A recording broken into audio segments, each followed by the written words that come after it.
Assalamualaikum warahmatullahi wabarakatuh. Saya Restu Ardiansyah, mahasiswa Universitas Islam Negeri Sumatera Utara, Fakultas Ilmu Tarbiyah dan Keguruan, Program Studi Pendidikan Ilmu Pengetahuan Sosial semester 7. Baiklah, pada video kali ini saya akan menjelaskan tentang hasil tugas saya, yaitu tentang critical book review. Pada tugas kali ini saya menggunakan 3 buku. Yang pertama yang berjudul Hukum Perlindungan Konsumen dan Persaingan Usaha.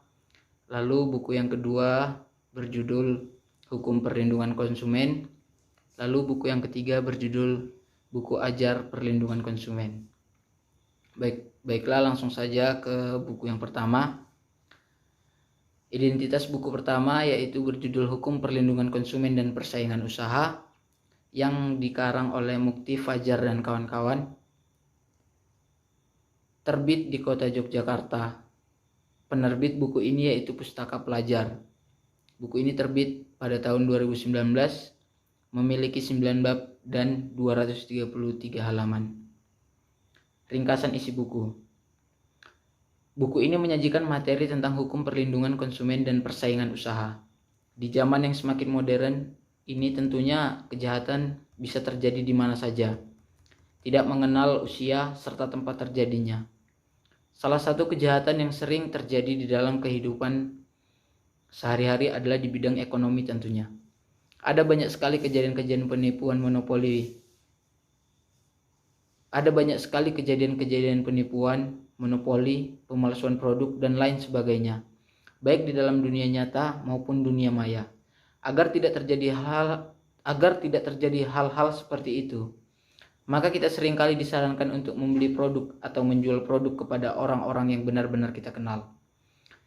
Jikalau sudah terjadi hal-hal yang di luar dugaan, kita ada baiknya menyiapkan beberapa hal, seperti pengetahuan tentang hukum yang mengatur perlindungan konsumen dan pengusaha, sanksi-sanksi, dan lainnya yang berkaitan dengan kejahatan dalam berusaha.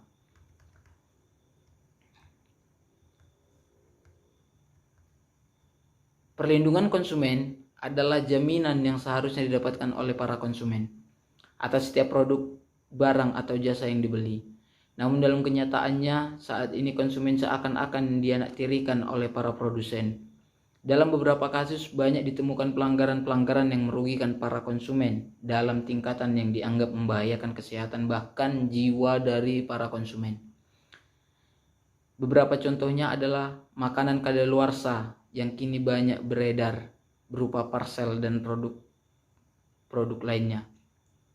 Produk kadaluarsa pada dasarnya sangat berbahaya karena berpotensi ditumbuhi jamur dan bakteri yang akhirnya bisa menyebabkan keracunan.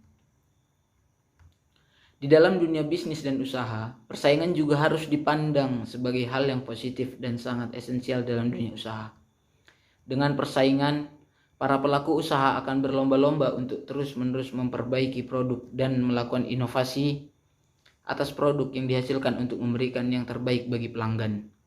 Dari sisi konsumen, mereka akan mempunyai pilihan dalam membeli produk dengan harga murah dan kualitas terbaik. Di dalam buku ini, penulis dengan lengkap mengupas materi yang kita perlukan sebagai konsumen atau pengusaha. Buku ini berjumlah 9 bab. Yang judul besar dari ke-9 bab tersebut adalah yang pertama atau bab pertama, pengantar hukum dan perlindungan konsumen. Lalu yang bab kedua, tinjauan umum tentang konsumen. Yang bab ketiga, perilaku usaha atau tinjauan perilaku usaha. Bab keempat, penyelesaian sengketa konsumen dan sanksi terhadap pelanggaran undang-undang perilaku konsumen. Bab kelima, pembinaan dan pengawasan perlindungan konsumen. Bab keenam, hukum persaingan usaha. Bab ketujuh, bentuk-bentuk persaingan usaha tidak sehat. Bab kedelapan, penegakan hukum terhadap persaingan usaha. Lalu yang terakhir atau bab 9, disruptif inovasi dalam hukum persaingan usaha. Kemutakhiran buku. Buku ini menyajikan hal-hal yang berkaitan dengan konsumen dan pengusaha secara runtut, mulai dari bab 1 tentang pengantar hukum dan perlindungan konsumen sampai dengan bab 9 tentang disruptif inovasi dalam hukum persaingan usaha. Mulai dari hal-hal umum seperti konsep konsumen, konsep pengusaha, perlindungan konsumen, sampai dengan bagaimana jika terjadi pelanggaran atau kecurangan terhadap pelaku usaha ataupun konsumen. Kelebihan buku. Kelebihan dari buku ini ada 3. Yang pertama, penulisan dan pemilihan gaya bahasa yang mudah dimengerti oleh pembaca. Lalu yang kedua, penulisan latihan-latihan serta contoh di akhir materi pembahasan. Lalu kelebihan yang terakhir yaitu penulisan skema, konsep-konsep atau yang berkaitan dengan hukum perlindungan konsumen dan persaingan usaha. Kelemahan buku. Kelemahan dari buku ini yaitu pemberian footnote yang tidak menyeluruh, yang dalam artian hanya di bagian bab-bab tertentu saja yang menggunakan footnote. Lalu untuk rekomendasi sendiri, buku ini cocok untuk semua kalangan, baik untuk mahasiswa, masyarakat, pelaku usaha, ataupun orang-orang yang baru saja ingin merintis usaha. Baiklah, itulah tadi penjelasan saya tentang buku atau identitas buku yang pertama. Langsung saja ke buku yang kedua. Judul buku yang kedua yaitu Hukum Perlindungan Konsumen yang dikarang oleh Julham. Kota terbit Jakarta, penerbit Kencana, tahun terbit 2013. Buku ini memiliki 9 bab dan 356 halaman. Buku ini adalah cetakan yang pertama. Ringkasan buku ini mengandung beberapa pokok pemikiran, di antaranya yaitu yang pertama, penjelajahan historis perlindungan konsumen perspektif Islam, Barat, dan Indonesia. Kedua, mendeskripsikan hak dan kewajiban konsumen dengan pendekatan hukum Islam. Ketiga, dinamika pergeseran prinsip pertanggungjawaban dalam perlindungan konsumen. Keempat, urgensi sertifikasi halal bagi konsumen dan produsen. Buku ini sejatinya mempertanyakan kenapa kita membutuhkan hukum perlindungan konsumen.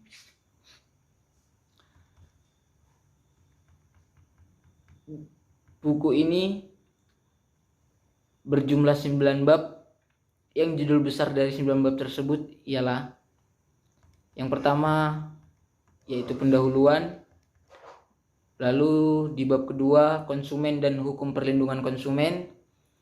Yang ketiga atau bab ketiga, sejarah perlindungan konsumen. Yang keempat atau bab keempat, hak dan kewajiban konsumen. Bab kelima, klausula baku. Bab keenam, prinsip-prinsip perlindungan konsumen. Bab 7, sertifikasi halal. Bab 8, badan dan lembaga perlindungan konsumen. Buku ini menyajikan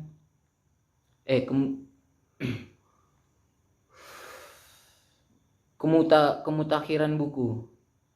Buku ini menyajikan hal-hal yang berkaitan dengan konsumen, mulai dari bab 2 hingga bab yang ke-8, yaitu mulai dari judul besarnya konsumen dan hukum perlindungan konsumen, lalu bab yang ke-8 badan dan lembaga perlindungan konsumen.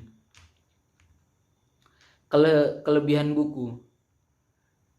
Kelebihan buku ini yaitu penggunaan bahasa dan gaya penulisan yang mudah dipahami pembaca dan dilengkapi dengan sasaran pengajaran, kesimpulan, soal diskusi, dan peraturan perundang-undangan terkait dengan perlindungan konsumen. Dan juga dilengkapi dengan footnote di setiap materi pembahasan. Lalu ada kelemahan buku. Kelemahan dari buku ini yaitu pemberian konsep atau gambar. Mungkin perlu dilakukan agar pembaca tidak hanya terfokus pada bacaan saja. Lalu untuk rekomendasi, Buku ini direkomendasikan untuk seluruh kalangan, tetapi lebih dikhususkan kepada pengajar atau pendidik. Lalu buku yang ketiga atau buku yang terakhir, buku ini berjudul Buku Ajar Perlindungan Konsumen yang dikarang oleh Dewa Gede Rudi. Buku ini terbit di Bali. Penerbit buku ini yaitu Fakultas Hukum Universitas Udayana. Buku ini terbit pada tahun 2016, memiliki 6 bab dan 166 halaman. Ringkasan buku: Perlindungan konsumen adalah segala upaya yang menjamin adanya kepastian hukum untuk memberikan perlindungan kepada konsumen. Konsumen adalah setiap orang pemakai barang atau jasa yang tersedia dalam masyarakat, baik bagi kepentingan diri sendiri, keluarga, orang lain, maupun makhluk hidup, dan tidak untuk diperdagangkan. Dasar hukum perlindungan konsumen pada hakikatnya terdapat dua instrumen hukum penting yang menjadi landasan kebijakan hukum. Kebijakan perlindungan konsumen di Indonesia, yakni yang pertama, Undang-Undang Dasar tahun 1945 sebagai sumber dari segala sumber hukum di Indonesia, mengamanatkan bahwa pembangunan nasional bertujuan untuk mewujudkan masyarakat adil dan makmur. Tujuan pembangunan nasional diwujudkan melalui sistem pembangunan ekonomi yang demokratis, sehingga mampu menumbuhkan dan mengembangkan dunia yang memproduksi barang dan jasa yang layak dikonsumsi oleh masyarakat. Kedua, Undang-Undang Nomor 8 Tahun 1999 tentang Perlindungan Konsumen atau UU PK. Lahirnya undang-undang ini memberikan harapan bagi masyarakat Indonesia untuk memperoleh perlindungan atas kerugian yang diderita atas transaksi suatu barang dan jasa. UU PK menjamin adanya kepastian hukum bagi konsumen. Azas perlindungan konsumen. Yang pertama, azas manfaat, mengamanatkan bahwa segala upaya dalam penyelenggaraan perlindungan konsumen harus memberikan manfaat sebesar-besarnya bagi kepentingan konsumen dan pelaku usaha secara keseluruhan.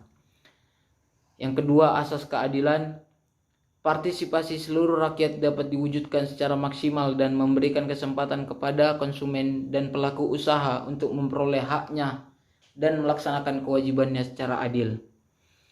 Lalu yang ketiga, asas keseimbangan. Memberikan keseimbangan antara kepentingan konsumen, pelaku usaha, dan pemerintah dalam arti material ataupun spiritual. Yang keempat, asas keamanan. Asas keamanan dan keselamatan konsumen. Memberikan jaminan atas keamanan dan keselamatan kepada konsumen dalam penggunaan, pemakaian, dan pemanfaatan barang dan atau jasa yang dikonsumsi atau digunakan. Yang terakhir yaitu asas kepastian hukum. Baik pelaku usaha maupun konsumen mentaati hukum dan memperoleh keadilan dalam penyelenggaraan perlindungan konsumen, serta negara menjamin kepastian hukum. Hak-hak konsumen. Sesuai dengan pasal 5 Undang-Undang Perlindungan Konsumen, hak-hak konsumen adalah: yang pertama, hak atas kenyamanan, keamanan, dan keselamatan dalam mengkonsumsi barang atau jasa. Yang kedua, hak untuk memiliki barang atau jasa serta mendapatkan barang atau jasa tersebut sesuai dengan nilai tukar dan kondisi serta jaminan yang dijanjikan. Yang ketiga, hak atas informasi yang benar, jelas, dan jujur mengenai kondisi dan jaminan barang dan atau jasa. Yang keempat, hak untuk didengar pendapat dan keluhannya atas barang atau jasa yang digunakan. Yang kelima, hak untuk mendapatkan advokasi perlindungan dan upaya penyelesaian sengketa perlindungan konsumen secara patut. Yang keenam, hak untuk mendapatkan pembinaan dan pendidikan konsumen. Yang ketujuh, hak untuk diperlakukan atau dilayani secara benar dan jujur serta tidak diskriminatif. Yang kedelapan, hak untuk mendapatkan kompensasi, ganti rugi atau penggantian apabila barang dan atau jasa yang diterima tidak sesuai dengan perjanjian atau tidak sebagaimana mestinya. Yang kesembilan, hak-hak yang diatur dalam ketentuan peraturan perundang-undangan lainnya. Kewajiban konsumen. Adapun kewajiban konsumen yang pertama yaitu krisis terhadap iklan dan promosi dan jangan mudah terbujuk. Yang kedua, teliti sebelum membeli. Yang ketiga, biasakan belanja sesuai rencana. Yang keempat, memilih barang yang bermutu dan berstandar yang memenuhi aspek keamanan, keselamatan, kenyamanan, dan kesehatan. Yang kelima, membeli sesuai dengan kebutuhan dan kemampuan. Yang keenam, perhatikan label, keterangan barang, dan masa kadaluarsa. Kemutakhiran buku. Menurut saya tidak ada. Lalu kelebihan buku, terdapat rangkuman dan hal-hal yang berkaitan dengan pembelajaran. Lalu kelemahan buku. Kelemahan buku ini yaitu isi materi terlalu singkat, peta konsep dan sebagainya. Ciri khas buku, terdapat rencana pengajaran serta penjadwalan ujian. Baiklah, itulah penjelasan dari buku yang ketiga. Dan juga berakhir penjelasan saya tentang tugas critical book review saya. Semoga